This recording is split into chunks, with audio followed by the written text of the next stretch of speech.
Zee 24 तास एक पाऊल पुढे। बंगाल क्रिकेट असोसिएशनचे अध्यक्ष जगमोहन दालमिया बीसीसीआयचे अंतरिम अध्यक्ष झालेत। श्रीनिवासन यांनी अध्यक्षपदाचा राजीनामा देण्यास नकार दिलाय। अध्यक्षपदाचे अधिकार सोडण्यास ते तयार झाले आहेत। स्पॉट फिक्सिंग प्रकरणाची चौकशी पूर्ण होईपर्यंत तर ते अध्यक्षपदाच्या सगळ्या अधिकारापासून दूर राहणार आहेत। तर शुक्रवारी राजीनामा दिलेले बीसीसीआयचे सचिव संजय जगदाळे आणि कोषाध्यक्ष अजय शिर्के आपल्या पदावर आता कायम राहणार आहेत। त्याचप्रमाणे दालमिया वर्किंग कमिटीच्या ग्रुपचेही अध्यक्ष असतील। चेन्नईमध्ये झालेल्या बीसीसीआयच्या बैठकीत हा निर्णय झालाय। एकूणच हा निर्णय म्हणजे क्रीडा विश्वासाठी अत्यंत महत्त्वाचा मानला जातोय आणि त्याचप्रमाणे राजकीय वर्तुळासाठी एक धक्कादायक निर्णय मानला जातोय। कारण जगमोहन दालमिया यांच्या एंट्रीनं एका राजकीय नेत्याला ही चपराक आहे असंच आता राजकीय वर्तुळात बोललं जातंय। दालमिया हे बंगाल क्रिकेट असोसिएशनचे अध्यक्ष आहेत। गेल्या काही दिवसापासून ज्या सगळ्या घडामोडी चालल्या होत्या त्या क्रिकेटपेक्षाही राजकारण या व्यक्तींकडे जास्त खेळल्या जात होतं आणि या सगळ्या परिस्थितीत जगमोहन दालमिया यांची री एंट्री म्हणजे नेमकं काय चाललंय याचा आपण अंदाज बांधू शकतो। जगमोहन दालमिया हे अंतरिम अध्यक्ष झालेत, मात्र यानंतर जगदाळे आणि शिर्के यांचे राजीनामे परत घेतलेले आहेत। त्यामुळे जगदाळे आणि शिर्के हे कायम राहणार आहेत आणि आता मुद्दा राहिला तो आयपीएल कमिशनर राजीव शुक्ला यांचाही राजीनाम्याबाबत आता थोड्याच वेळात निर्णय होईल का की त्यांचा राजीनामा मंजूर केला जाईल हे पाहणंही अत्यंत महत्त्वाचं ठरणार आहे।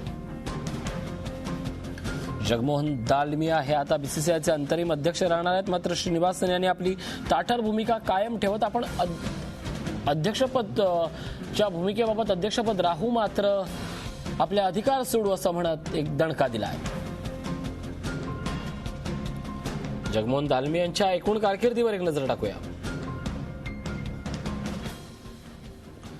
1979 मध्ये दालमिया यांची बीसीसीआय मध्ये एंट्री झाली।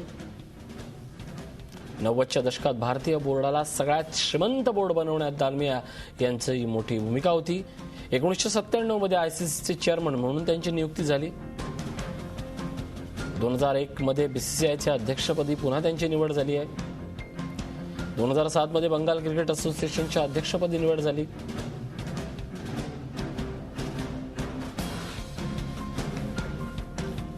आमचे प्रतिनिधी अमर काणे आपल्या सोबत आहेत। अमर, काय सांगाल? एकूणच आपण पाहतोय की क्रिकेटमध्ये काहीही होऊ शकतं असं नेहमी म्हटलं जातं, पण आता क्रिकेटच्या बोर्डामध्येही काही होऊ शकतं असं म्हणू शकतो। कारण जगमोहन दालमिया यांची कारकीर्द संपली आहे असं वाटत असताना ज्या पद्धतीने त्यांनी री एंट्री केली त्याबद्दल काय सांगाल? अगदी खरं आहे, कारण की आज दिवसभर सर्वांचं लक्ष होतं या बातमीकडे आणि अतिशय उत्कंठाही सर्वसामान्यांना निर्माण झालं की कोण होतं, श्रीनिवासन यांचं का होतं। पण शेवटी श्रीनिवासन यांनी आपलं पद सोडलेलं नाही, अधिकार सोडले, पण त्यांनी आपली चेअर सोडलेली नाही हेच आज पूर्णपणे स्पष्ट झालं आहे। आणि सर्वात महत्त्वाचं म्हणजे डॉलरमिया म्हणून ज्यांची ओळख होती, ज्यांच्यावर अनेक आरोप झाले होते भ्रष्टाचाराचे, पण त्यानंतर ते सुटले। त्यानंतर त्यांनी कॅबमध्ये एंट्री केली आणि आता ते अंतरिम अध्यक्ष झालेले आहे। त्यामुळे परत एकदा नवी इनिंग त्यांची सुरू झाली असंच म्हणावं लागेल आणि श्रीनिवासन यांनी आपला हट्ट पूर्ण केला असंच म्हणावं लागेल, कारण की अतिशय दबाव होता त्यांच्यावर। आजच्या या संपूर्ण बैठकीत श्रीनिवासन यांनी राजीनामा दिलेला तर नाहीच आहे आपल्या पदाचा, पण अधिकार सोडले असले तरी राजीनामा दिलेला नाही। आणि दुसरीकडे आपल्याला जो हवा होता तसा माणूस त्यांनी हंगामी अंतरिम अध्यक्ष म्हणून बसवलेला आहे। ऋषी, नक्कीच या सगळ्या बीसीसीआयच्या जर घडामोडी पाहिल्या तर अत्यंत क्लिष्ट अशाच म्हणता येईल। जे दोन राजीनामे समोर आले होते जगदाळे आणि शिर्के यांच्या राजीनाम्याबाबत आता बीसीसीआयची भूमिका काय आहे आणि या दोघांचा राजीनाम्याचा विचार करता शुक्ला यांच्या राजीनाम्याचा फेरविचार होऊ शकतो का, काय वाटतं? ऋषी, आतापर्यंत शुक्ला जे होते ते आयपीएलचे कमिशनरपदी होते, तर दुसरीकडे हे दोघं जण होते जगदाळे आणि शिर्के हे बीसीसीआयचे पदांवर होते, कोषाध्यक्ष आणि सचिव पदावर होते।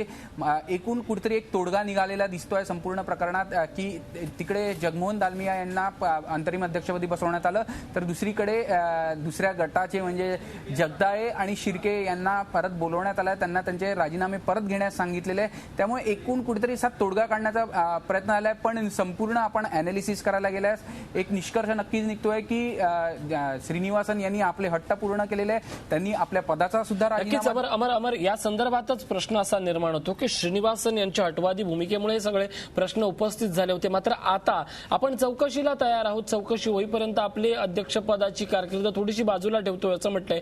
नेमका या पुढच्या काळात श्रीनिवासन यांचा रोल काय राहणार आहे आणि हा रोल सप्टेंबर पर्यंत काय असेल आणि सप्टेंबर नंतर काय असेल, काय वाटतं? ऋषी, सप्टेंबर पर्यंत जर नव्याने पूर्ण निवडणुकीला समोर जावं लागेल तेव्हाचं चित्र वेगळं राहील. पण आता सध्या 2 महिने हंगामी अध्यक्ष अंतरिम जे अध्यक्ष आहेत ते सर्व निर्णय घेतील. फक्त जो पद राहील ते पद म्हणून श्रीनिवासन यांच्याकडे राहील बीसीसीआयचे अध्यक्ष म्हणून. पण अधिकार मात्र त्यांना कोणतेच राहणार नाही. जे कोणते मोठे निर्णय घ्यायचे आहे ते अंतरिम अध्यक्षच घेऊ शकतील आणि ते एका बॉडीचे सुद्धा अध्यक्ष असतील आणि ती बॉडी एक पूर्णपणे निर्णय घेईल. झी 24 तास एक पाऊल पुढे.